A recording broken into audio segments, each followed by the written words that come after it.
I was skeptical about this one. I mean, I've reviewed a lot of gaming laptops over the years, and most of them either scream performance but can't keep their cool or look sleek but throttle under load.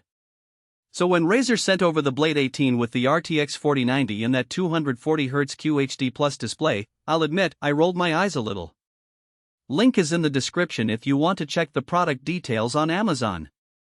But after a solid week of pushing it through every benchmark and real-world gaming session I could throw at it, I have to say, this thing surprised me. Like, genuinely. It's not just powerful, it's usable. And that's the part that actually matters when you're dropping this kind of cash. First off, the screen is insane. Not in the marketing buzzword way, but in that I can actually see what's happening in a fast-paced game way. That 18-inch QHD Plus panel at 240 Hz?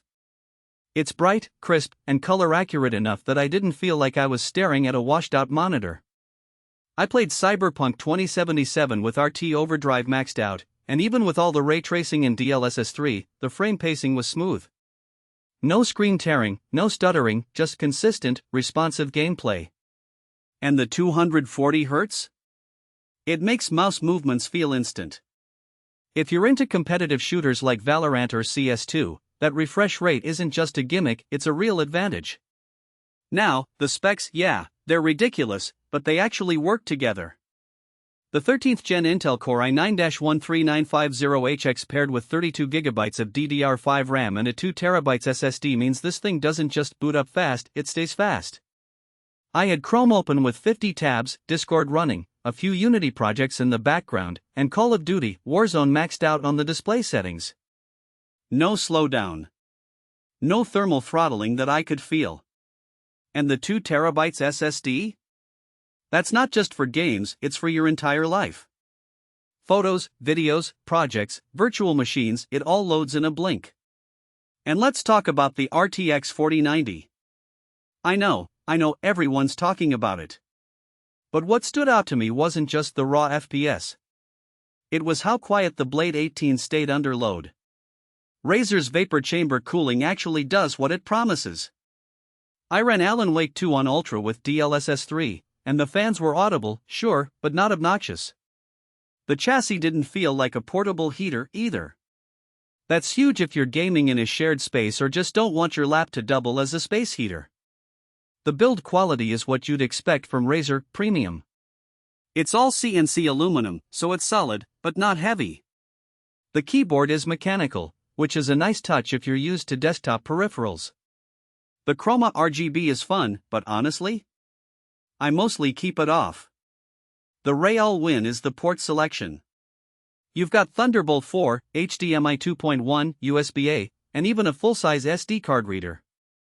That's not something you see on most gaming laptops, and it's a lifesaver if you're a content creator or just hate dongles. Oh, and the GON charger? It's tiny. Like, smaller than my phone charger tiny. But it still pushes 330W to the laptop. That means you're not lugging around a brick, and it still charges fast enough that I didn't have to baby the battery life. Now, I do have a couple of small nitpicks. The webcam is fine. It's not great, but it's not terrible either. If you're streaming or doing video calls, you might want to use a proper camera. And the price? Yeah, it's steep. This isn't a budget machine by any stretch. But if you're serious about gaming or content creation and want a laptop that doesn't feel like a compromise, it's hard to beat. So, who's this for? If you're a competitive gamer who needs every frame possible, a creator who needs power and portability, or just someone who wants a laptop that can handle anything without breaking a sweat, this is it. It's not perfect, but it's really close. If you're on the fence, I get it. But after using this thing for a week, I'm sold. The Blade 18 delivers where it counts: performance, display, and build quality without the usual gaming laptop trade-offs.